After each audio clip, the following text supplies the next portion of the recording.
నారా చంద్రబాబు నాయుడు అనే నేను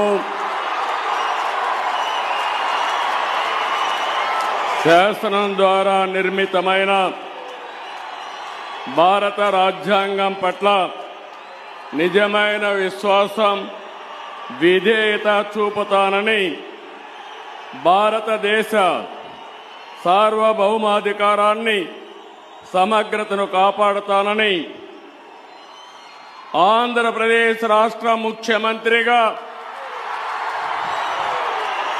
నా కర్తవ్యాలను